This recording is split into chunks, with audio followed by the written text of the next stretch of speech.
La subjetividad es el refugio de los tontos para no adentrarse en debates profundos sobre el valor o la calidad de una obra artística. Cuando dos posturas se ven irreconciliables, la salida fácil es decir que es cuestión de subjetividad.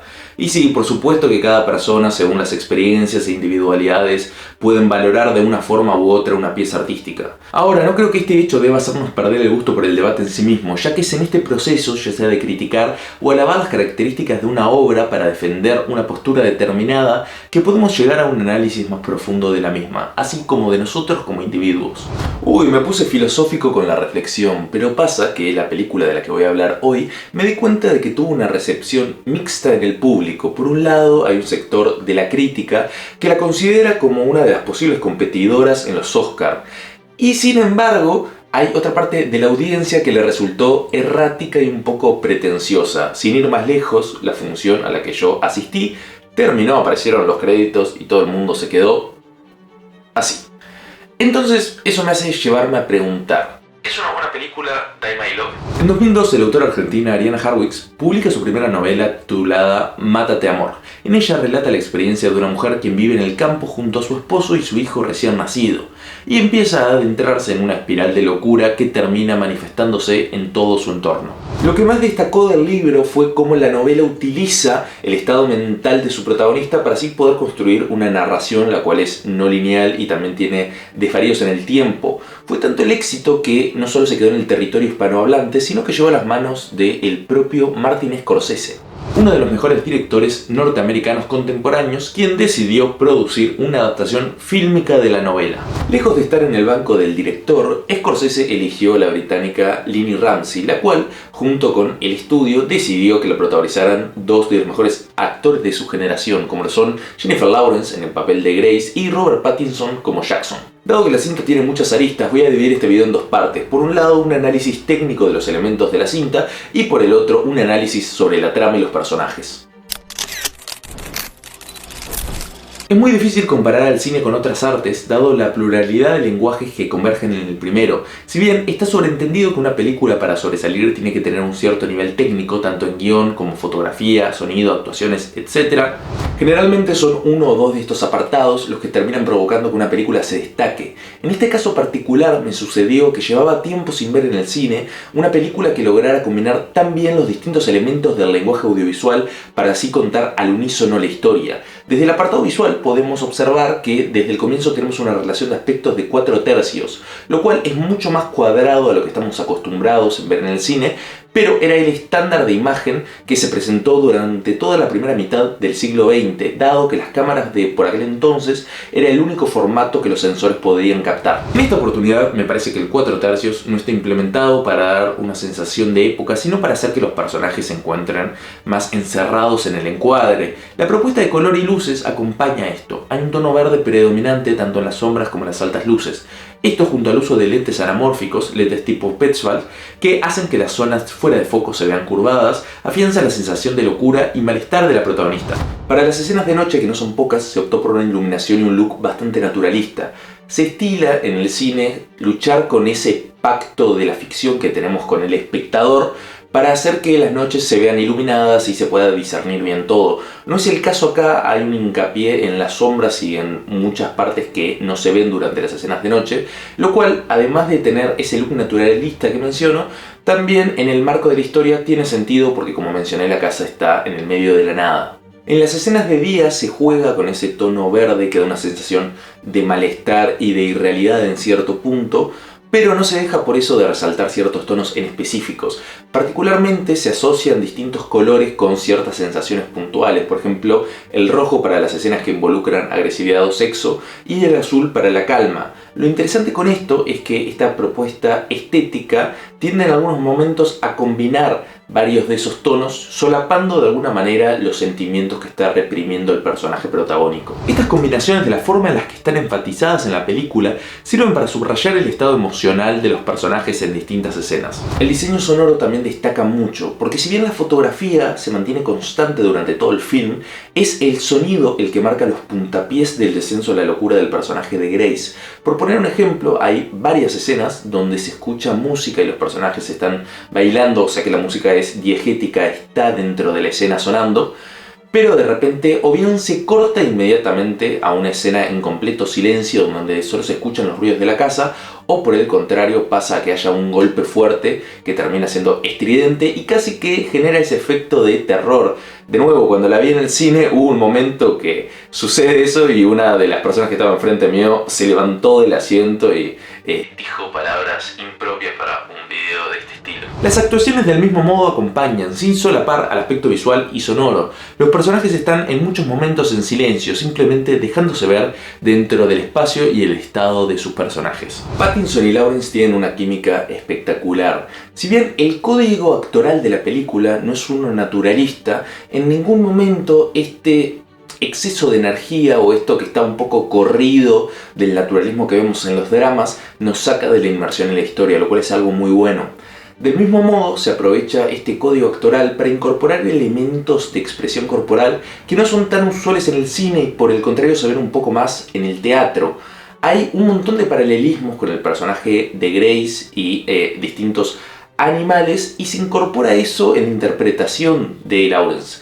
Ella, por ejemplo, tiene varios momentos donde camina agazapada o en cuatro patas, casi como si se tratara de una fiera contenida. Inclusive en las escenas de sexo no se nos presentan a los personajes ni al acto de una manera estilizada o romántica, sino que hay un fuerte componente animal, pero no es por esto que la película cae en lo vulgar o en lo pornográfico necesariamente, sino que se siente que es parte de la construcción que hacen sobre el personaje protagónico. Creo que esta película es una clase de cómo utilizar los distintos elementos dentro de una cinta para contar la historia de forma sinérgica. La película sabe darle el espacio a la imagen, a las actuaciones y al sonido a la perfección, de manera en la que nunca cae ni en la historia sobreexplicativa donde los personajes tienen que subrayarte todo lo que les pasa como si fuera una telenovela, ni en el otro extremo de cine más intelectual donde tenemos 2 horas en las que no pasa nada y un personaje está mirando al horizonte y el espectador tiene que adivinar qué es lo que está pasando en cada momento. Pero con todo lo dicho, creo que donde falla la película es en el desarrollo de su historia.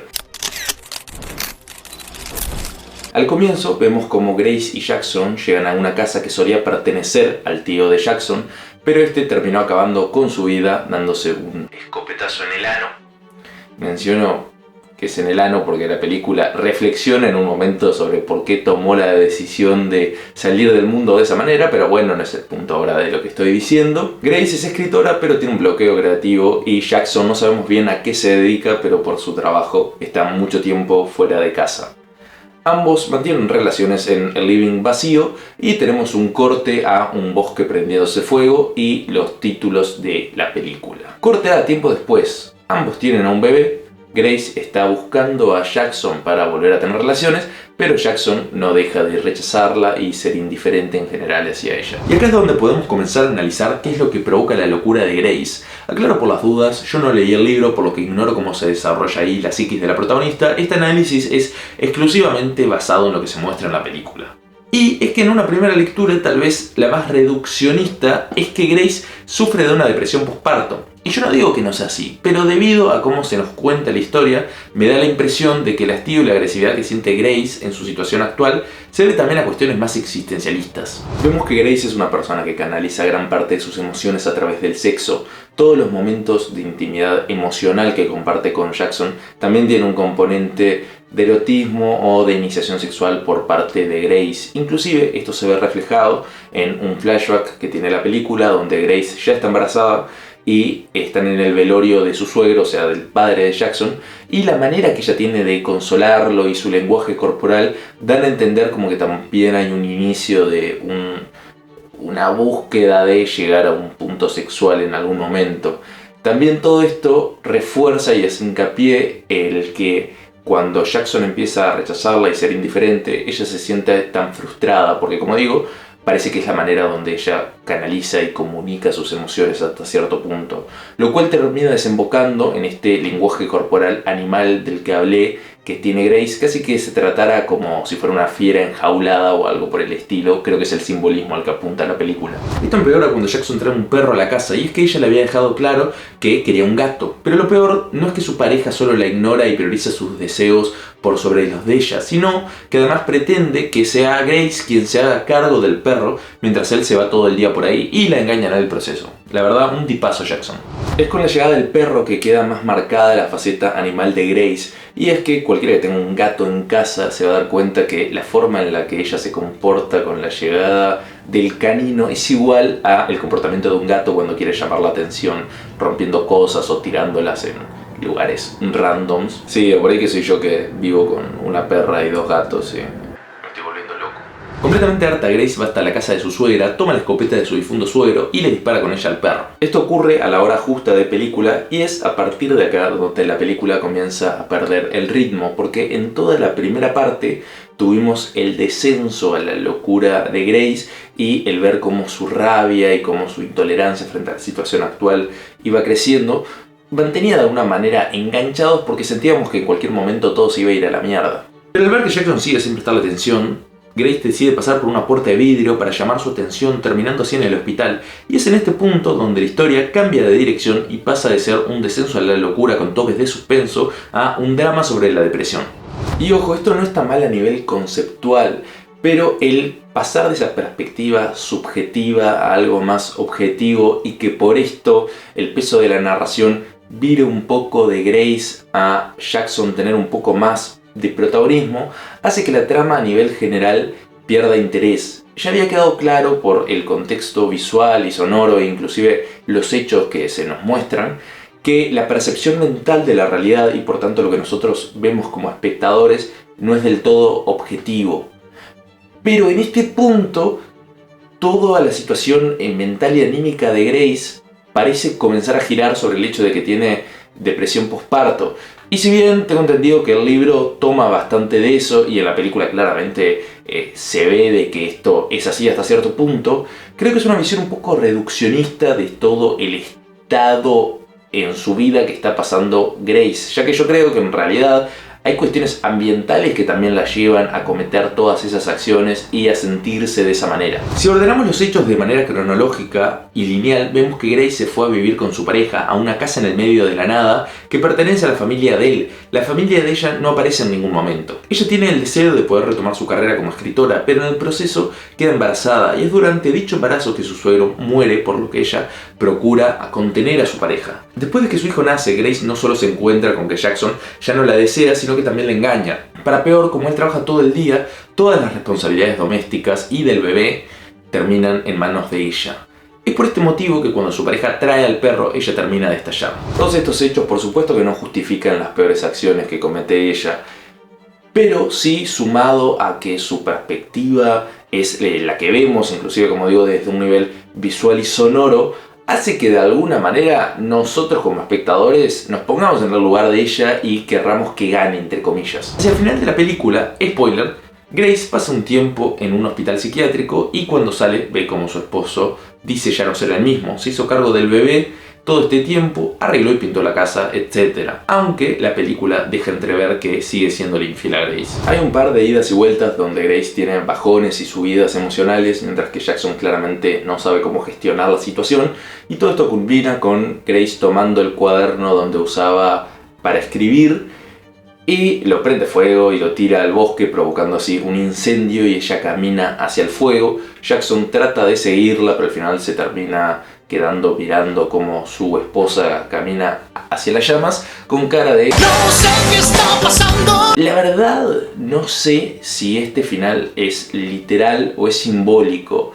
Si hubiésemos mantenido la lógica de toda la primera mitad de la película, yo diría que es algo simbólico, metafórico, pero con el cambio sutil de perspectiva que hay a partir de la mitad, me quedo con la duda de si ella efectivamente se quitó la vida o no. También se estableció en un momento un paralelismo entre el carácter de Grace y el del tío de Jackson, que también se quitó la vida, entonces puede ser que efectivamente este sea el final de la cinta. Thelma My Love es una experiencia técnicamente excelente que puede disfrutarse mucho para quienes les gusta adentrarse en las distintas capas en las que se nos cuenta la historia. Con esto dicho, también puede resultar pesado o repetitivo en su segunda mitad, pero no por esto puedo dejar de recomendarla. Y si alguien se ofendió, le molestó que hablara del final de la cinta, le pido que tome sus cosas y sutilmente se vayan bien a cagar, Porque no toda la película tiene que girar alrededor de una incógnita, no toda trama merece ser guardada del spoiler. No es un thriller, no es una película de suspenso. A veces no es tan interesante el saber qué es lo que pasa como el vivir la experiencia de ir hasta ahí. Y con esta reflexión magistral me despido, espero que hayan disfrutado el video. Si han llegado hasta aquí, dejen su like, suscríbanse y compartan. Y sin nada más que decir, nos estaremos viendo en el próximo video. Un saludo y muchas gracias.